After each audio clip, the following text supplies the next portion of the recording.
tầm một bún vài một lô nữa bảo Bằng đá phai thôi rồi là thôi bằng khi người bồn nạp để lâu em dần lu dần cái này sớm ấp một chút cơ phong mai cũng ta prao nà rồi đàn tam ta để cho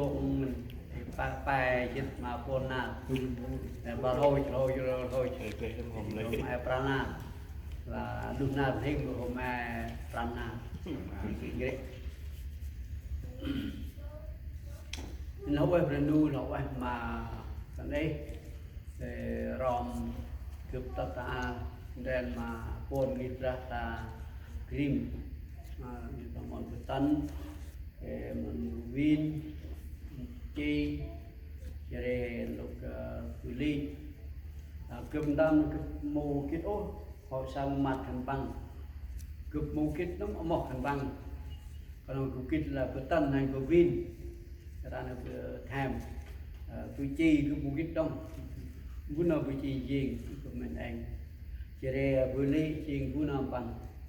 ta tại này là vị trí là chiên còn của nó lôn của vô để vị ly lấy chiên mẹ brau mẹ lim mẹ lim để là một lần đu đấy giờ họ còn anh tay vứt đi kênh đi kênh và là cốc là bùn dâm bạn ấy để còn anh tay thì kênh lên vừa đứt lấy ba lớp bằng mặt bị ra phù rua này cái này cái lỗ ở trên du trên ba mà cái kit nal mắt thì kit móc kit ta bước tầm 100 nước cần bằng nhiều cần phần đây tiếp theo cái đó là món tham món luân món từ nghiêm lệ cái này lỗ ở trên du để cơ sở sự phát triển hội thanh này để quay ngăn để lúc chúng đu là quay mà khán ấy để thành hay cả kim sớm ấp hội thanh phát triển này cái ấp cũng cho me này chỉ để cái ấp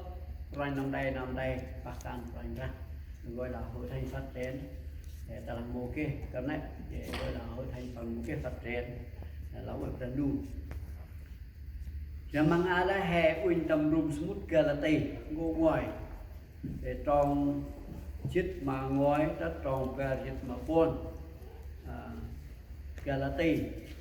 ngô ngói tròn chít ngói đất về chít mà buôn quốc nào hay đây là tiếp nhận tin lành giờ là tiếp nhận tin lành tròn tâm đấy chuyện tròn chít mà về tầm galati đóng ngô ngoài tròn chít mà về tôi chân rất nói dân mà không hề vì tôi không nhận và cũng không học tin lành đó với một người nào nhưng đã nhận lấy bởi sự tỏ ra của Chúa Giêsu Christ ta lại ipol là mâm ipol là cướp màu trơn mỗi lại cướp đây nào mà man vậy ta mà tôi hiểu đi ipol là cướp này ngắn tông hai đây ipol tâm nào bằng cho là đủ ipol cái thuê phụ nữ hành mưa của bạn ipol hoặc là solar bà cara mình mua cái thuê phụ nữ bằng nhưng mà ipol đấy tức là nhận tin lành đấy giờ là nhận tin lành là trực tiếp mà đạt ranh ra Giêsu Christ nào thật này Yuri lúc em đu là em bảo lực ngồi xe tiếp tầm tròn và chít mà và Paul và khẳng định dần vẫn là khẳng định và là tôi không nhận và cũng không học tin lành từ một người nào khác luôn người con người rèn thì dưới bà bài viên mục sư giáo sư tiến sĩ giáo sĩ vân vân và vân vân tức là khi phụ nữ bước vào ban chỉ bằng qua trường kinh thánh đóng hồn đây 3 năm 4 năm 5 năm nếu mà bằng lòng coi trái nào mà hát vậy là một vụ ấy này chẳng hạn đây tức là cái tin lành là tức là khi phụ nữ bước vào ban mà bằng cái chỉ khi phụ nữ coi mà ban ở đây mà bằng trường lạc cho còn đôi với Paul bằng một cái cật này ghé cả này để hai đây Ipol tầm công các sứ đồ Ipol đấy hai đây là bằng chuyện tu hay con sao Israel chính công bằng đấy bằng tốt nghiệp đại học Margilian tốt nghiệp đại học jadi bằng ở đây là Hurhan lâm lại đạo thì Paul ấy nhiều Hurhan lâm lại đạo như là xuất sáng là hết hơn toàn nào bằng giỏi Hurhan lâm lại đạo tức là nào cùng Israel cho một ra đủ cái nữa cái là bơm Abraham tất mà Emui David Daniel Petrus là ngồi đi là Brakri là thế vậy với Ipol bằng đây lẽ ngôi nào cho vô thầy giáo bằng kít lẽ ngôi cái này dưới Ipol bằng tức là hay là bằng mất nào cho u che bằng u che đây mà bằng là trường bằng đây nè và là bra hay cho họ chừng bra lu nợ mình rốt này đồ bộ bằng bra lu ton là tu hay mà chừng đồ bên mà OPG theo vậy kia tạm hiệp của rồi luôn là hai cấp khinh ra cái này thì hệ ở đây Ipol là tức là một giáo sư luật cầm liền phải nhốt mất nói cho không những là bằng cho mà brand đủ nhưng mà bằng mất nói cho này đông rất là nghiêm ngặt và lui là cái ốc của lui này cái mà pha rối thì nào cho Israel này khả năng ở đây phải nhớ cái chú nào vừa coi ta coi bài gì cái tật chia thành đồ hay đây mà chính Ipol đó là chú ai nên mà vùng ở đây rồi đây mà ở đây Pela đây mà ở đây Lerot đây mà anh cái vé của anh đã thấy làm chú ai lách nào Isu này là bằng gấp lại này chính là một điều ra cái này chính là nào cho em cái mà burung nó cho Israel hay jadi Ipol pun dia phần bằng này nhúc ranh ra Yesus Christ nhúc ranh ra Yesus Christ để tức là đưa và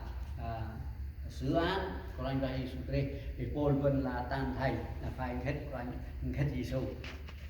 nó bự Ipol bằng cái này là bằng chừng hay con cháu Abraham này để nào bằng cho mà Brandu là rất chấp đến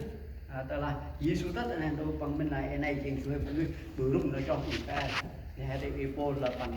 bằng Hurha ngăn tầm nào bằng hết quanh ra nhưng mà cái chú nào Ipol bằng cái mà tân tới tân tới tất là Đan Mạch bao gọi là Syria và ngăn tân tới nó tất ôm mà Đan Mạch nó ta này cái rồi coi năm đây là nè Ipol bằng hành của rong nên cho xe cái mà bơm hết như ra Đan Mạch ta nero quanh ra quần bằng chỉ bằng mức rồi với hết đi từ ta tròn 12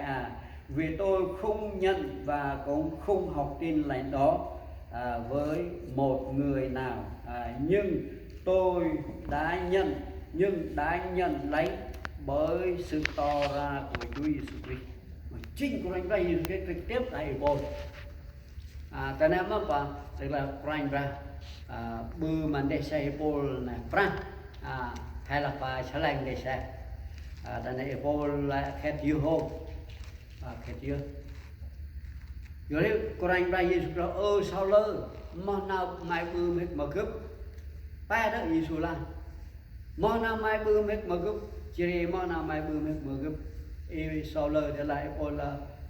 Frank bu mà chuyện cướp chuyện Giêsu thằng con này hè qua phân đoàn kênh thành là tức là buộc là đây là tiếp nhận tin này tức là Ipol cho mà Frank ra thì Ipol trực tiếp đã Frank ra Giêsu Christ năm và một cái qua trung gian của đôi bữa bằng ố tình nghiệp bằng lập trò một cái bữa em nó gọi cho bằng kiệt mà chính Chúa Giêsu Christ và bằng trực tiếp gặp Chúa trên đường đi Đan Mạch để phúc hẹn đây mang tức là tiếp nhận tin lành nghĩa là Ipol cho mà Frank ra Giêsu Christ tức là trực tiếp một cái phụ nữ trung gian bữa bằng ố cả này